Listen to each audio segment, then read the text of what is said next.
প্রিয় শিক্ষার্থী, তোমরা সবাই কেমন আছো? আশা করি মহান আল্লাহর রহমতে ভালো আছো। আলহামদুলিল্লাহ, আমিও ভালো আছি। তো আজকের ক্লাসে আমরা দেখব র মিলে কোন কোন দফা আসে না, কেন আসে না, আবার কখনো কখনো যেই দফা আসে না সেই দফাটাই বা কেন আসবে, এই নিয়ে বিস্তারিত। এখানে দেখো, 1 নম্বরে লেখা আছে প্রারম্ভিক নগদ তহবিল। প্রারম্ভিক হাতে নগদ তহবিল আসবে না। 2 নম্বর, প্রারম্ভিক ব্যাংক জমার উদ্বৃত্ত, এগুলো আসবে না। প্রারম্ভিক ব্যাংক জমা অতিরিক্ত আসবে না। সমাপনী মজুত পণ্য অথবা মজুত পণ্য দিয়া ডিসেম্বরের অর্থাৎ হিসাবকালের শেষের একটা তারিখ দিবে, যেমন 31/12/2026, এটা আসবে না। সমাপনী মণিহারি বা অব্যবহৃত মণিহারি বা মণিহারি মজুত আছে, এগুলা আসবে না। সম্ভাব্য কোনো সম্পদ বা দায় অথবা আয় ব্যয়, মানে সম্ভাব্য কোনো কিছু আসবে না। রেওয়া মিলে সাধারণত এগুলো আসে না। আবার অনেক সময় সমাপনী মজুত পণ্য চলে আসবে যদি রেওয়া মিলে সমন্বিত ক্রয় অথবা বিক্রিত পণ্যের ব্যয় দেওয়া থাকে। বিক্রিত পণ্যের ব্যয় সাধারণত দেয় না, অঙ্কের সাথে ভাষাগতভাবে যায় না। সমন্বিত ক্রয়টা দেওয়া থাকলে তখন সমাপনী মজুত পণ্যটা অন্তর্ভুক্ত হবে। এবার আসি আমরা একটু বিস্তারিত, কেন, কি, কিভাবে। এই যে এখানে সরি, একটু ডিলিট করে দিই।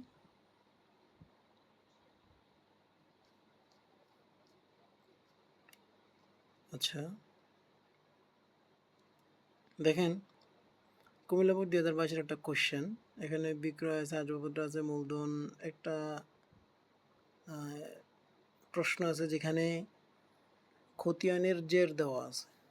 ওখান থেকে আমাদেরকে খ নম্বর রিকোয়ারমেন্টে রেওয়া মিল প্রস্তুত করার জন্য বলছে। এখন রেওয়া মিল তো আমরা সবাই বুঝি, তারপর একটু বলি। রেওয়া মিল মানে হচ্ছে গাণিতিক শুদ্ধতা যাচাই করার জন্য। এটা মূলত কোনো হিসাবের অংশ নয়, এটা জাস্ট গাণিতিক শুদ্ধতা যাচাই করে। কিভাবে? আমরা সাধারণত জানি প্রথমে লেনদেন ঘটে থাকে, লেনদেন হওয়ার পরে জাবেদাভুক্ত করা হয়, অর্থাৎ তারিখ ওয়াইজ, তারিখ ভিত্তিক দৈনন্দিনের ঘটনা যে বইতে লেখা হয় ওইটা হচ্ছে জাবেদা। ওই জাবেদা থেকে হিসাবে শ্রেণীবিন্যাস করার জন্য খতিয়ান করা হয়। মানে বিক্রয়ের জন্য একটা খতিয়ান, ওখানে 1 তারিখেরটাও থাকবে, 5 তারিখেরটাও থাকবে, 7 তারিখেরটাও থাকবে, 9 তারিখেরটাও থাকবে। অর্থাৎ বিক্রয়ের খতিয়ানে ওই বইতে, এগুলোর প্রত্যেকটার জন্য আলাদা আলাদা বই থাকবে বড় বড় ব্যবসা প্রতিষ্ঠানে। ওই বইতে শুধুমাত্র বিক্রয়ের হিসাব থাকবে, বিক্রয় ফেরত, বিক্রয়জনিত যত কিছু আছে। আবার ক্রয়ের জন্য এরকম আলাদা, নগদের জন্য এরকম আলাদা, বিভিন্ন কারণে খতিয়ান মানে হিসাব করা হয়, বিভিন্ন হিসাব করা হয়, মানে খতিয়ান করা হয় ফাইনাল রেজাল্ট জানার জন্য, যে সর্বশেষ ব্যালেন্স, হিসাবকাল শেষে যে আর কত থাকে, ব্যালেন্স কত থাকে। ওই খতিয়ানের থেকে আমরা খতিয়ান ডেবিট ক্রেডিট হিসাবকে আমরা মিলাইয়া দুপাশ যদি মিলে থাকে তাহলে আমাদের হিসাব সঠিক আছে। এই গাণিতিক শুদ্ধতা যাচাই করার জন্য আমরা রেওয়া মিল তৈরি করি। তাহলে রেওয়া মিল কি? খতিয়ান থেকে গাণিতিক শুদ্ধতা যাচাই করে। আমরা বুঝতে পারছি? তার মানে খতিয়ান মানে খতিয়ানের কোনো একটা খতিয়ান থাকবে, ওই খতিয়ানের সর্বশেষ জেরটাকে আমরা হিসাবভুক্ত করব। আমরা একটু একটা খতিয়ান দেখি। এই যে দেখো, আমি একটা খতিয়ানের, মানে আমি খতিয়ানের ছবি তুলি না, এই জন্য নেট থেকে আমি এটা আনছি। এটা হচ্ছে নগদান হিসাবের একটা খতিয়ান। দেখো, সে খতিয়ানে যত লেনদেনের মাধ্যমে নগদ টাকা আসছে বা গেছে, সকল কিছুর হিসাব এখানে তোলা হয়েছে। যেমন মূলধন হিসাবের, মানে টাকা যখন নগদ 1 লাখ টাকা দিয়ে ব্যবসা শুরু করছে, তখন এই ব্যবসা নগদ টাকা বাড়ছে, তখন ডেবিট জের হয়েছে মূলধন হিসাবের বিপরীতে। আবার আসবাবপত্র কেনার কারণে 20,000 টাকা কমে গেছে, তখন 80,000 টাকা ব্যালেন্স আছে। এই যে দেখো, সেইমভাবে সর্বশেষ বেতন 5,000 দেওয়ার মাধ্যমে আমার লাস্ট ব্যালেন্স আছে 75,000 টাকা। লাস্ট ব্যালেন্স কি আছে? 75,000 টাকা। এই নগদান হিসাব তোমার রেওয়া মিলে দেওয়া থাকবে 75,000, এরকম। এই যে নগদান হিসাবটা কই, এই যে হাতে নগদ, এই জায়গাটা টাকাটা দেওয়া থাকবে।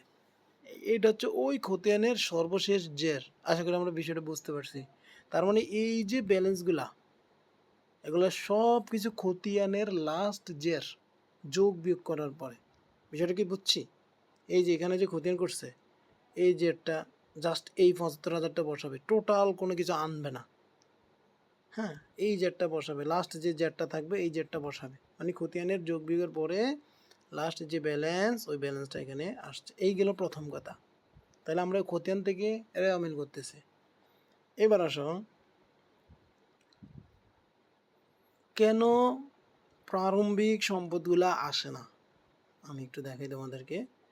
এই যে প্রারম্ভিক নগদ তহবিল, প্রারম্ভিক ব্যাংক জমা, ব্যাংক জমাতিরিক্ত কেন আসবে না? প্রথম কথা হচ্ছে এটা। দেখো, প্রারম্ভিক মানে হচ্ছে বছরের শুরু। এটা কি? এটা ধরো আজকে এটা তো 2025, 26 এখনো শেষ হয়নি, 25 শেষ হয়েছে। 25-এর যেটা হাতে ছিল সমাপনী, সেটা তো এই বছর এসে প্রারম্ভিক হয়েছে, এটা তোমরা সবাই বুঝো। তো এই প্রারম্ভিকটা বছর শুরুতে যাত্রা করছে 26 সালের জন্য। তো যখন তোমাদেরকে প্রশ্নে রেওয়া মিলের প্রশ্ন দেওয়া হয়, তখন তোমাদেরকে বলে যে 31 ডিসেম্বর অমুক সালের জন্য খতিয়ানের উদ্ধৃত্ত মানে শেষ যে জেটটা আছে, উদ্ধৃত্তসমূহ নিম্নে দেওয়া হলো। তার মানে তোমার যে প্রারম্ভিক যেই সম্পদগুলো ছিল হাতে, যে নগদ প্রারম্ভিক যে নগদ সম্পদগুলো ছিল, এই প্রারম্ভিক নগদ তহবিল তোমার আর সেই জায়গায় থাকে না। ধরো প্রারম্ভিক নগদ তহবিল ধরো তোমার 5,000 টাকা, তারপরে তোমার মাঝখান দিয়ে 2,000 খরচ মাইনাস ফিগার, আবার 3,000 ঢুকছে, মানে আসছে তোমার প্রতিষ্ঠানে। তাহলে তোমার এখন ব্যালেন্স কত দাঁড়ালো? 6,000 সমাপনী ব্যালেন্স বা সমাপনী হাতে নগদ। এখন তুমি একটু চিন্তা করো তো, প্রশ্নের প্রারম্ভিক যে 5,000 ছিল, সেটা খতিয়ানে বসাইয়া যোগ বিয়োগ করার মাধ্যমে কি আমি একটা সমাপনী ব্যালেন্স পাইছি না? 6,000 টাকা।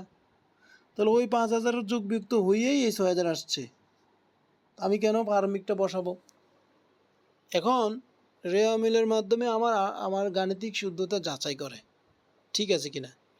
তো খতিয়ানে যেহেতু এই 5,000 অর্থাৎ প্রারম্ভিকের ব্যালেন্সকে বসাইয়া যোগ বিয়োগ করে ফাইনালি 6,000 টাকা পাইলাম, যে কোনো সম্পদ, যে কোনো ব্যালেন্স। এখন আমি যদি রেওয়া মিল করতে যাই, এই 5,000 বসাই, আবার এই সমাপনীয় 6,000ও বসাই, তাহলে এই যে 6,000 এটা তো এই 5,000 বসানোর পরেই আসছে নাকি? আমার কথা কি বুঝছো? মানে এই 5,000কে যদি না বসায় হিসাব যোগ বিয়োগ না করতো, তাহলে তো এই 6,000 আসতো না। তার মানে এই 6,000 তো সমাপনী নগদ তহবিল, আর এই 5,000 প্রারম্ভিক নগদ তহবিল। সারা বছরের যোগ বিয়োগ করার পরেই 6,000 আমার হাতে আছে। এখন ওই 5,000 আর হদিস নাই, খরচ হয়েছে, গেছে, আসছে পুরো বছরে, সেটাও আমরা অ্যাডজাস্ট করছি, সমন্বয় করছি, যোগ বিয়োগ করছি। লাস্ট আমরা যখন সমাপনী পাইছি, এখন আমি যদি প্রারম্ভিক নগদ তহবিলও দেই, সমাপনী নগদ তহবিলও দেই, তাহলে সমাপনী নগদ তহবিল তো আমার হাতে আছে, এটা আমরা দেবো, এটা বাস্তব ফ্যাক্ট, এটা আমাদের হাতে আছে, এটা আমরা বসাবো। কিন্তু আমরা যে প্রারম্ভিক নগদ তহবিলটা দিলাম, ওইটা কি আছে বাস্তবে? ওটা যোগ বিয়োগ হয়ে গেছে না? তাহলে ওইটা তো এই 6,000-এর ভিতরে চলে আসছে যোগ বিয়োগ করার মাধ্যমে। তা আমি আবারও বসালাম, তাহলে কি এই প্রারম্ভিকটা দুইবার হয়ে যাচ্ছে না? যেহেতু আমি প্রারম্ভিকটাকেই সমাপনীর ভিতরে ঢুকাই দিছি, তার মানে এই সমাপনীর ভিতরেই প্রারম্ভিক আছে। তাহলে আমি আবারও যদি মিলে প্রারম্ভিক বসাই, একটা হিসাব কি দুইবার হচ্ছে না? এই জন্য প্রারম্ভিক সম্পদগুলা আসে না। প্রারম্ভিক সম্পদ আসে না সমাপনী সম্পদ যেহেতু থাকে। তাহলে প্রশ্ন জাগতে পারে, স্যার সমাপনী মজুত পণ্য কেন আসে না, প্রারম্ভিক মজুত পণ্য কেন আসে? মজুত পণ্য এটাও তো একটা সম্পদ। তোমাদের মনে প্রশ্ন জাগতে পারে যে স্যার আপনি বললেন প্রারম্ভিক সম্পদ আসে না, সমাপনী সম্পদগুলো আসে। যেহেতু সমাপনী ব্যালেন্স প্রারম্ভিক সম্পদ থেকে বসাইয়া যোগ বিয়োগ করার মাধ্যমে আসছে, আর রেয়ামিল করা হয় খতিয়ানের সর্বশেষ জেরের মাধ্যমে, উদ্ধৃতের মাধ্যমে, তাহলে কেন সমাপনী মজুত পণ্য আসলো, প্রারম্ভিক মজুত পণ্য কেন আসবে না? নর্মাল সাধারণ চিন্তায় এইটা নিয়ে আসো, আমরা এইটা কেন আসলো না এইটা নিয়ে আমরা একটু আলোচনা করি।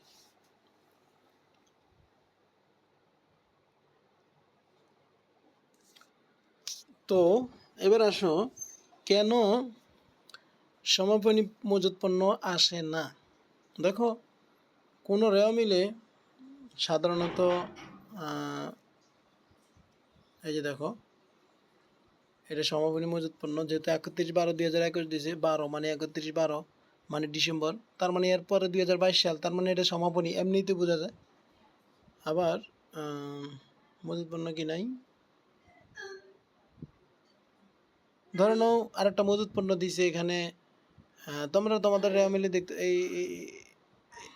সরি এইটা হচ্ছে প্রশ্ন, এই যে এটা প্রশ্ন। দেখো মজুত পণ্য দুইটা দিছে, মজুত পণ্য 1/1/2021 আবার 31/12/2021। ধরে নাও এখানে সমন্বিত ক্রয়টা নাই, এই মুহূর্তে নাই, ধরে নাও শুধু ক্রয় দিছে, নট সমন্বিত, শুধু ক্রয় দিছে। হ্যাঁ, শুধু ক্রয়। হ্যাঁ, মজুত পণ্য দুইটা দিছে, তারপরে এই যে আর কি বিক্রয় ধরে নিলাম, এই বিক্রয় দিছে। দেখো তো এই যে চারটা তথ্য, এটা সমন্বিত ক্রয় চিন্তা করতেছে না এই মুহূর্তে। চারটা তথ্য দেখো তো এখানে কি হয়। এই যে প্রারম্ভিক মজুত, অর্থাৎ গত বছরের যে পণ্যটা, যেই টাকার পরিমাণ পণ্য রয়ে গেছে সে টাকাটা আমাদের হাতে আছে। আবার ক্রয় করেছি আমরা 50,000 টাকার পণ্য, টোটাল বিক্রয় করতে পারবো আমরা 55,000 টাকা পণ্য, 55,000 টাকার পণ্য। গত বছরের 5,000 টাকা, এই বছরের 50,000 টাকা ক্রয়। টোটাল বিক্রয়যোগ্য ছিল ওই বছরে বা পরের বছরে, যেহেতু গত বছরের 5,000, এই বছরের 55,000 টাকার মতো বিক্রি করার মতো পণ্য ছিল, কিন্তু আমরা দিন শেষে বিক্রি করছি কত? 45,000 টাকা। এখন এই বিক্রয়টা রেওয়া মিলে ক্রেডিট ব্যালেন্স, ক্রয়টা রেওয়া মিলে ডেবিট ব্যালেন্স। অর্থাৎ তুমি একটা জিনিস দেখো, তোমার শুরুতে পণ্য ছিল 5,000 টাকার ডেবিট, রাইট? আবার পণ্য কিনছে 50,000 টাকার, এটাও ডেবিট, রাইট? তাহলে তোমার ডেবিট পাশে হইল কত? 55,000 টাকার। এবার যদি বিক্রি করো তাহলে তার বিপরীত হচ্ছে, তুমি ক্রেডিট পাশে দিছো 45,000 টাকা, তাহলে তোমার আর হাতে থাকলো কত? 10,000 টাকার। এখন তুমি কি সমাপনী মজুত পণ্য বসাবা? আমার কথা কি বুঝছো? তুমি যদি সমাপনী মজুত পণ্য বসাও, তোমার অলরেডি তো তুমি 55,000 টাকার হিসাব করেই ফেলছো। মজুত বসাইছে প্রারম্ভিক মজুত 5,000, ক্রয় 50,000, তাহলে তুমি টোটাল 55,000 টাকা ডেবিট পাশে বসাই ফেলছো। বিক্রি করছো 45,000 টাকা, এটা ক্রেডিট পাশে যাবে, বসাইছ। তোমার হাতে থাকে 10,000, এটা তো ওই যে 55 থেকে 45 বাদ দিলে এমনিই তোমার 10,000 হাতে থাকতেছে। অলরেডি তুমি 5 এবং 5,000 ক্রয়, মজুত পণ্য, প্রারম্ভিক মজুত পণ্য এবং ক্রয় 50,000, টোটাল যে 55,000 আগেই বসাইছো ডেবিট পাশে, ওখানের ভিতরে তো তোমার 10,000 রয়েই গেল। তাহলে তুমি যদি আবারও সমাপনী মজুত পণ্য 10,000 দাও, তাহলে একই হিসাব দুইবার হচ্ছে কিনা বলো তো? আশা করি তোমরা বিষয়টা বুঝতে পারছো। এই কারণে, ঠিক এই কারণে রেওয়া মিলে সমাপনী মজুত পণ্য অন্তর্ভুক্ত হয় না। এর কারণ কি? প্রত্যেকটা হিসাব রেওয়া মিলে আলাদা থাকে। দেখো এই মুহূর্তে আমরা এটাকে শুধু ক্রয় ভাবলাম, মজুত পণ্য প্রারম্ভিক, সমাপনী, বিক্রয়। তার মানে আমার ক্রয় ছিল, এইখানে ব্যালেন্স 2,77,000 যা আছে ওইটা নিয়ে চিন্তা করতেছি না আমরা ধরে নিলাম ক্রয় এখানে ওই 50,000, প্রারম্ভিক মজুত এই যে এটা 5,000, 55,000। তো আমার বিক্রয়যোগ্য ছিল 55,000, আমি বিক্রি করছি ধরো এখানে 45,000। আমার যে 10,000 হাতে থাকে সেটাই তো সমাপনী। তো ওরা কী করছে, এখানে সমাপনীর চালাকি করে 10,000 লিখে ফেলছে। আমি কি লিখবো? আমি লিখতে পারবো তখনই যখন আমি ওই আমার ক্রয় মজুত পণ্য এগুলো আমি অ্যাডজাস্ট করবো, অর্থাৎ 10,000 মাইনাস করবো, তখন আমি এই 10,000 আবার বসাবো। কারণ আমার হাতে তো 10,000 ছিল, সত্য, কিন্তু আমি ওই যে শুরুতে 5,000 আর ক্রয় 50,000 55,000 তো শুরুতেই বসাইছি, বিক্রয় 45,000 হয়ে গেলে আমার 10,000 তো আমি শুরুতেই বাড়তি বসাই ফেলছি। ওই যে 5 আর 50-এর ভিতরে 55, 10,000 তো বাড়তি হয়েই গেছে। আমি আবারও যদি সমাপনী মজুত পণ্য 10,000 বসাতে যাই, তাহলে একই জিনিস দুইবার অন্তর্ভুক্ত করা হচ্ছে, যা কখনোই কাম্য না।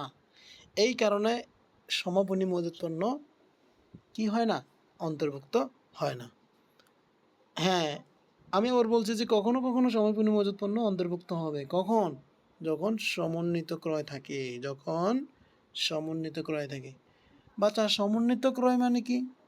সমন্বিত ক্রয় একটা সূত্র হচ্ছে, মানে সমন্বিত ক্রয়ের সূত্রটা হচ্ছে প্রারম্ভিক মজুত প্লাস ক্রয়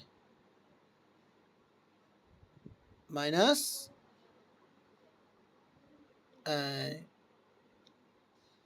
বিক্রয়। ঠিক আছে, তাহলে কি,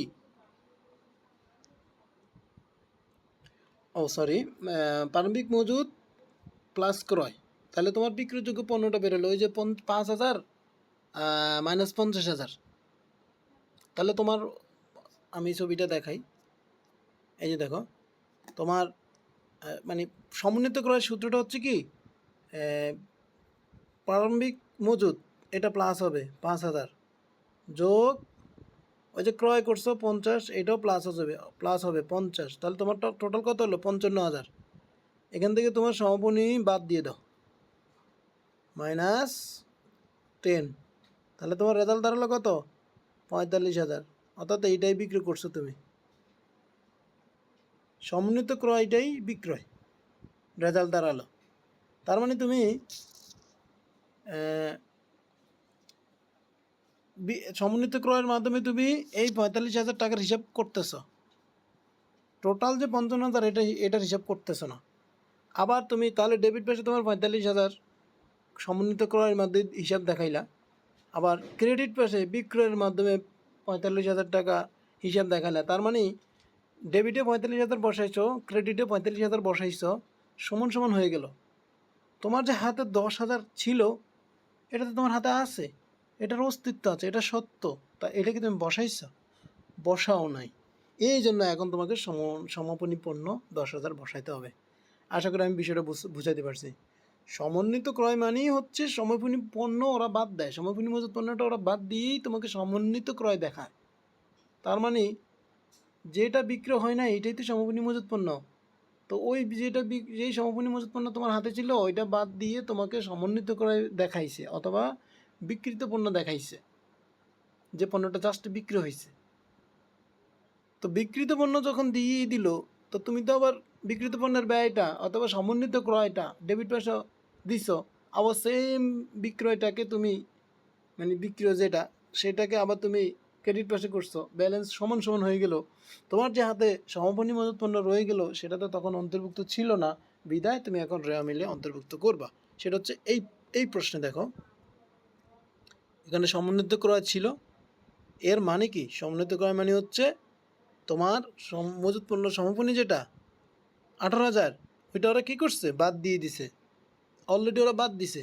কেমনে, ওই কোন জায়গা থেকে, তুমি যে ক্রয় করছো, প্রারম্ভিক মজুত পণ্য ছিল 30,000, এখান থেকে আবার তুমি ক্রয় করছো, যাই করছো ওই ক্রয় এবং প্রারম্ভিক মজুত পণ্য থেকে মজুত পণ্য যোগের পরে তোমার যেইটা বিক্রয়যোগ্য ছিল ওইটা থেকে তুমি বিক্রয়টা বাদ দিলেই তোমার সমাপনী মজুত পণ্য হাতে অলরেডি থেকে যায়। অর্থাৎ এইটা দেখো, প্রশ্নে প্রারম্ভিক মজুত থাকবে, প্রশ্নে ক্রয় থাকবে, সমন্বিত ক্রয় না। তাহলে এই দুইটার যোগফল 55,000, বিক্রয় হয়েছে 45,000। তার মানে তুমি ডেবিট পয়সা অলরেডি বেশি দিছো, তোমাকে সমাপনী আর বসাতে হচ্ছে না। কিন্তু যদি সমন্বিত ক্রয় থাকতো তখন ওরা জাস্ট এই 45,000টা দিত, সমন্বিত ক্রয় ব্যালেন্স দিত এই 45,000 হিসাব করে ওরা দিবে, এবং তুমি বিক্রয়টাকেও ক্রেডিট পাশে 45,000 দিচ্ছ, তার মানে ডেবিটে 45,000, ক্রেডিটে 45,000 সমান সমান। কিন্তু তোমার যে হাতে সমাপনী মজুত পণ্য ছিল 10,000, সেটা তো আর থাকলো না। এজন্য তোমাকে এখন সমাপনী মজুত পণ্য 10,000 যোগ করতে হবে। ওই জায়গার প্রারম্ভিক মজুত পণ্য দিতে হবে না। এর কারণ কি জানো? কারণ সমন্বিত ক্রয় মানে হচ্ছে প্রারম্ভিক মজুত পণ্য প্লাস ক্রয় মাইনাস সমাপনী পণ্য। এটা হচ্ছে সমন্বিত ক্রয়ের সূত্র। তার মানে প্রারম্ভিক মজুদ যোগ ক্রয়, এই যে 55,000, এটা থেকে সমাপনী মজুত পণ্য বাদ দিবে, তখনই সমন্বিত ক্রয় চলে আসবে। তো যেহেতু সমন্বিত ক্রয়ের ভিতরে প্রারম্ভিক মজুত পণ্য অন্তর্ভুক্ত ছিল, এই 5,000 একবার অন্তর্ভুক্ত হয়েছে, তুমি কি আবার অন্তর্ভুক্ত করবা? না, তোমাকে সমাপনী মজুত পণ্য অন্তর্ভুক্ত করতে হবে, কারণ এটা বাদ দিয়ে দিছে তারা। আশা করি বিষয়টা ক্লিয়ার। সমন্বিত ক্রয় থাকলে এই জন্য সমাপনী মজুত পণ্য আসবে, প্রারম্ভিক মজুত পণ্য আসবে না, কারণ সমন্বিত ক্রয়ের ভিতরেই প্রারম্ভিক মজুত পণ্য অন্তর্ভুক্ত আছে। আশা করি বিষয়টা বুঝতে পারছি। এবার বাকের রেওয়ামিলের অন্যান্য নিয়ম, তোমরা কোনটা ডেবিট কোনটা ক্রেডিট, আশা করি এটা তোমরা ভালো জানো। তারপরে কারো কোনো সমস্যা হলে আমাকে বলবা। ফাইনাল কথা হচ্ছে, কোনো সম্পদের, যেমন ধরো এই সম্পদের নগদ তহবিলের সমাপনী ব্যালেন্স আছে, প্রারম্ভিক ব্যালেন্স আছে। যেহেতু একই সম্পদের দুইটা ব্যালেন্স আসছে, তাহলে আমরা বুঝতেই পারছি প্রারম্ভিক তহবিলটাকে আমরা বসাইয়া যোগ বিয়োগ করার পরে আমরা সমাপনী নগদ তহবিলটা পাইছি। তার মানে রেওয়ামিল আমরা এইটা বসাবো না, আমরা খতিয়ানের জেরটাকে বসাবো। তাই নগদ তহবিল এইটা ইচ্ছা করে ওরা দেয় তোমাদেরকে ভুল, মানে তোমরা তাহলে কী শিখছো সেটা যাচাই করার জন্য।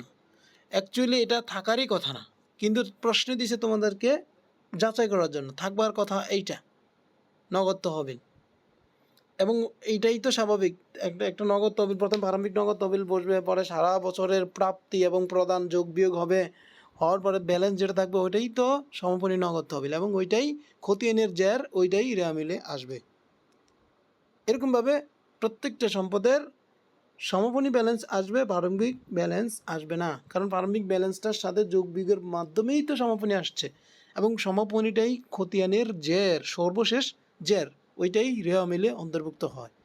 কিন্তু শুধুমাত্র সমাপনী মজুত পণ্য কেন আসে না? কারণ ওই যে তোমার প্রশ্নে প্রারম্ভিক মজুদও থাকে, ক্রয়ও থাকে, বিক্রয়ও থাকে। তো তোমার প্রারম্ভিক মজুদ এবং ক্রয়ের মাধ্যমে তোমার যে ব্যালেন্সটা আছে, সেই ব্যালেন্সটা থেকে তুমি বিক্রয় বাদ দিলেও তোমার প্রারম্ভিক মজুদ এবং ক্রয়ের ব্যালেন্স বেশি থাকে, স্বাভাবিক বেশি থাকবে। কত বেশি থাকবে? ওই সমাপনী মজুত পণ্যের সমপরিমাণ বেশি থাকবে, এটাই স্বাভাবিক। অর্থাৎ যেটা বেশি থাকে ওটাই তো সমাপনী মজুত পণ্য। তার মানে তারা আবারও সমাপনী মজুত পণ্যের প্রশ্ন দিচ্ছে শুধুমাত্র তোমাদেরকে যাচাই করার জন্য। তো আমরা সমন্বিত ক্রয় না থাকলে এই কারণেই সমাপনী মজুত পণ্য বসাই না। আর যদি সমাপনী মজুত পণ্য সমন্বিত ক্রয় থাকে, তখন ওই সমন্বিত ক্রয়ের ভিতরে প্রারম্ভিক মজুত এবং ক্রয় অন্তর্ভুক্ত থাকে, আর সমাপনী মজুত পণ্য বাদ থাকে, মাইনাস থাকে। যার কারণে আমরা সমন্বিত ক্রয় থাকলে সমন্বিত ক্রয় দেব, আর যেহেতু সমন্বিত ক্রয়ের ভিতরে প্রারম্ভিক মজুত অন্তর্ভুক্ত, তাই আমরা প্রারম্ভিক মজুত আর রেওয়ামিলে বসাবো না, সমাপনী মজুত পণ্য রেওয়ামিলে বসাবো। আশা করি বিষয়টা বুঝতে পারছি। ধন্যবাদ।